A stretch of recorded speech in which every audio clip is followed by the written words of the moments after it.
The Joe Rogan Experience. They go out into the desert, and they have some sort of a secret frequency. He didn't want to discuss it, that they can push out.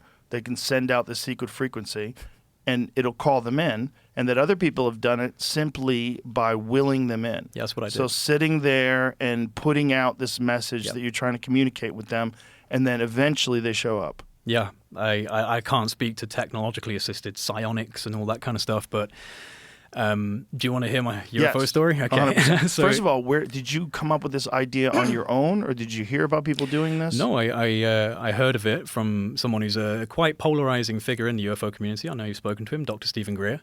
But polarizing people are right sometimes.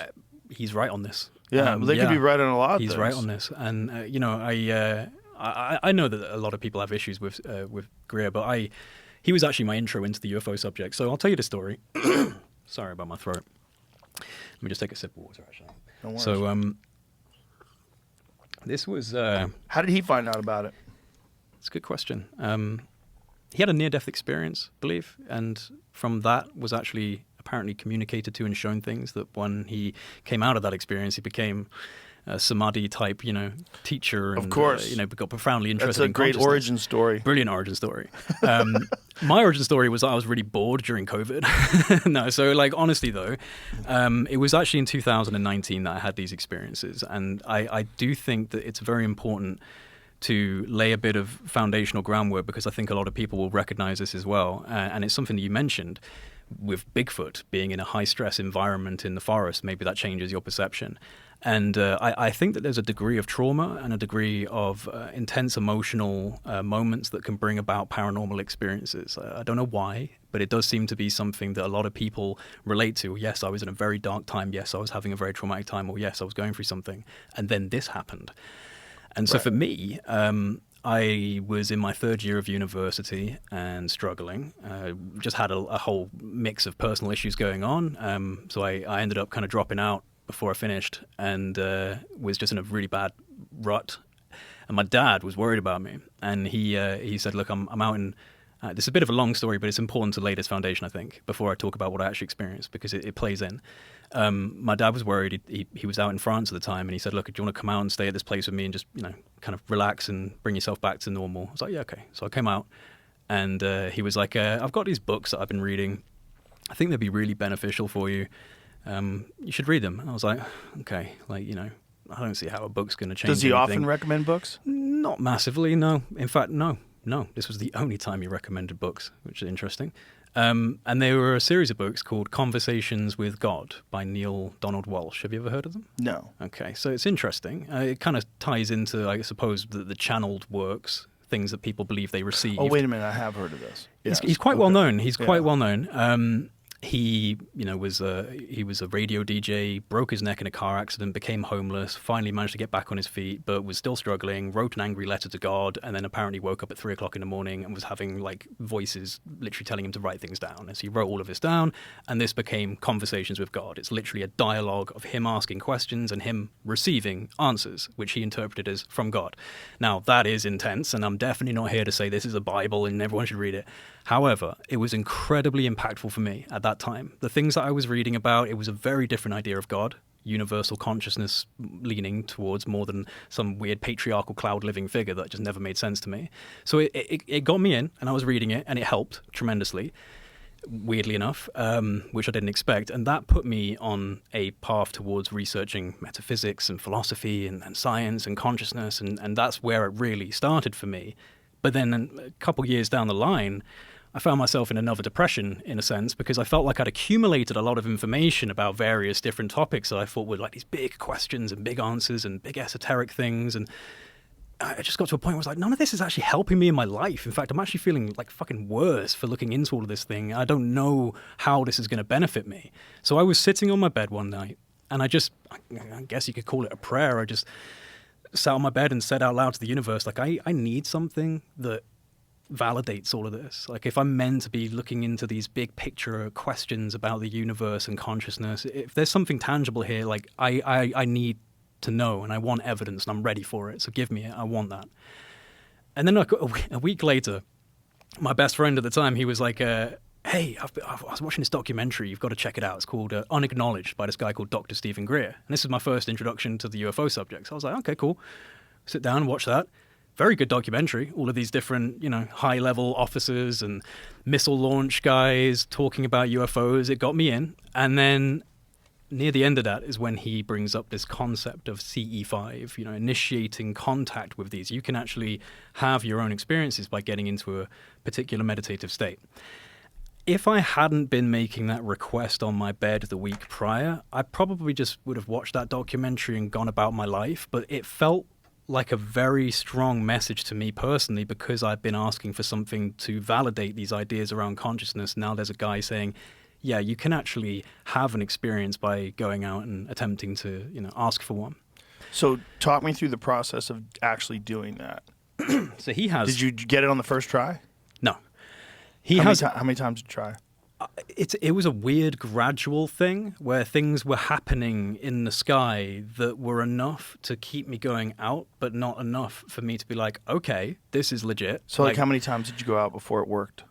Before I saw what I really, really saw, probably about a month of going out. Damn, that's commitment. But I was seeing things, but they okay. weren't. It was kind of just enough to make me like, okay. What were you seeing? Lots of what the contact community call flash bulbs, flashes of light in the night sky in a void of space repeatedly without any discernible object attached to it. Just one flash, and then send a thought, another flash, send a thought, another flash. And this happened multiple times. I've been someone who watches the night sky all my life. I'm used to seeing satellites. I know what iridium flares are. For? Maybe an hour, 2 hours, And so you sit down. Are you seated? No, I'd usually be standing with my neck craned to the sky, but I would be... Why don't you get a lounge chair? I know. Meditative. I know. I don't know. I don't think about things properly sometimes when I do them. Just lay down on the ground? Just lay on the grass, Don't right? you get a better view of the sky? Yeah, but it's cold in England and it was wet, mildewy on the floor. It's not... Get a tarp. Yeah. But I was essentially, because of, again, asking the universe for something.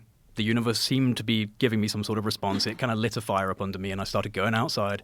And honestly, a lot of people, like even Greer, has this incredibly, complicated method using samadhi and doing various things. I didn't do any of that. I just breathed in through the nose and out through the mouth until I felt very calm, and then began to very clearly model my thoughts around the concept of I want something to respond to me, and then I would essentially visualized that was emanating from me, that these thoughts were emanating from me. And it didn't take very long before I'd have flashes of light in the sky that just seemed weird because I've never seen anything like that, or an incredible influx of what look and behave like satellites, but just at an incredibly high level, where it's just like, what's going on here? And it just felt like a kind of step-by-step progression until in August of 2019, I had 4 incredibly vivid and real experiences with orange orbs of light. Really profound. What was that? What happened? So I was outside. At this point, it had become my routine. It was in the summer of August, and it was relatively warm, so I was out doing this quite a lot, seeing little flashes, seeing things in the sky, trying to figure out what exactly it was that I was seeing. And I was standing at the back of my garden looking towards my house, night sky, crystal clear. And I saw, at the beginning, a flash of light in the corner of the sky. So I looked over, and I saw this flash, another flash, another flash, and it was just blinking, but it was static in space. And then it started moving down. Every time it blinked, it would move further down. And I was observing this. And then it settled above 2 stars and kind of created the apex of a triangle. And it was just flashing above these 2 stars. And I was watching this for a while. And it happened for long enough where I just decided, all right, thank you, whatever you are. I'm just going to keep panning around the sky here and looking around. And as I panned my head, I saw that there was a cloud, but I didn't really look at it. And I turn around here, come back, and I see this cloud again. And this time I really look at it. And this cloud, Joe, had, so strange, it's like a dark cloud, but when you stared at it, it had a staticky appearance. It's very hard to describe other than imagine a light overlay of TV static. There was particles, it was agitated, it was shimmering, it was something, not a cloud, like certainly not anything I've ever seen in my life. And if we pretend this microphone is my house and this cloud is here, it's drifting this way. So eventually it's going to drift past my house and go this way, at least according to its natural trajectory. It gets to my house and it does a right angle turn and it starts coming towards me.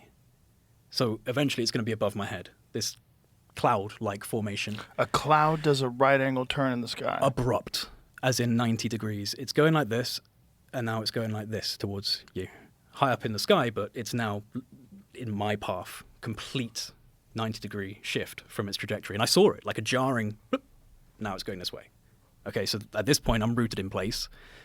I'm not really scared, but I'm shocked at the fact that this thing did what it just did. And I'm watching as it's coming closer and closer, towards where I'm going to be. Eventually, it's directly above my head. It sounds so crazy. And, Terence McKenna said something like this. He was like, if you tell the unvarnished truth about a UFO experience, you'll be taken for a fool. It's like, it's true. If you just tell people what really happened. But this is what really happened. So this cloud comes above my head. As it's directly above my head, this cloud like sucked into itself as if there was a central vacuum, a central point where it just got sucked into itself. And it revealed a triangle formation of about 25, maybe 30 orange orbs of light in a triangle. And this triangle, basically the cloud went, triangle was revealed, it kept moving. I had to turn around and watch as it went off in this direction. And as I was watching it, I could see that some of these orbs were actually swapping formation, swapping position in this formation. And that was the first time I saw them. I saw them 3 other occasions, all within the space of a month after this. Weirdly enough, I woke up the next day, and this is the only element of the story, as crazy as the whole thing sounds, is the only element that makes me personally uncomfortable. I was getting out of the shower, and as I was drying myself off, immediately noticed where this tattoo is now. There was a triangle mark of three red marks, one here, one here, one here. Very vivid, like the And you covered it up with a tattoo? Well, it faded. It Did faded you take any over pictures time. of it? I have taken pictures of it. Yeah. Is it clear? Yes. Can I see it? I can try and find them. Yeah, I haven't got my internet on right now. Jamie, if you go onto my X account and just type in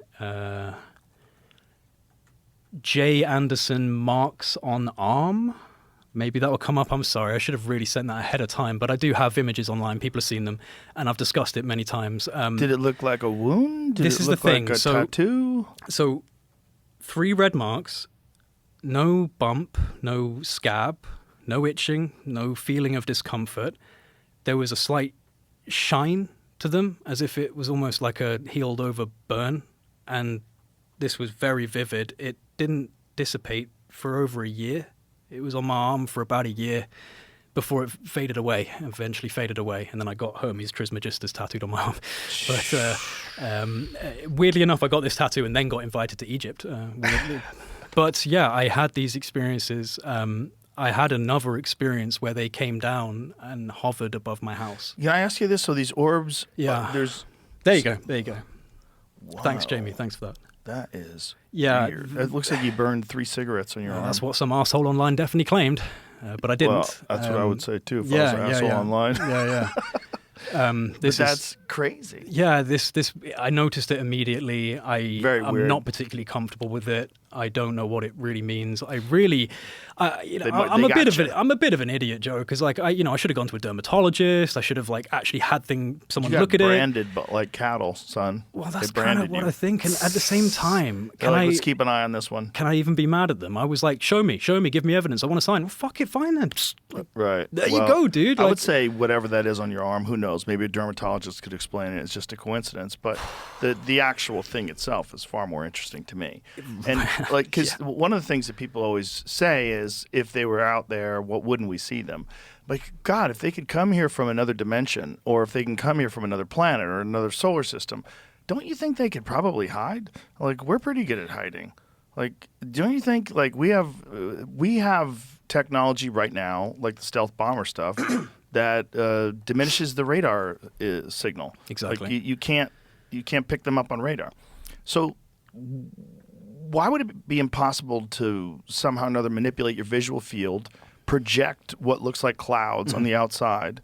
We know that we can do stuff like that with plasma. Like they have these plasma things that could spin in the sky. Absolutely. And it's weird. They can make objects out of them. I wonder if that was plasma. I actually do wonder if this was a form of self-organizing plasma, because that's definitely something that people have looked into quite extensively. Maybe plasma has intelligence. Yes. There's some, yeah. Yes, and perhaps these are a form of individuated plasmic intelligences that can interact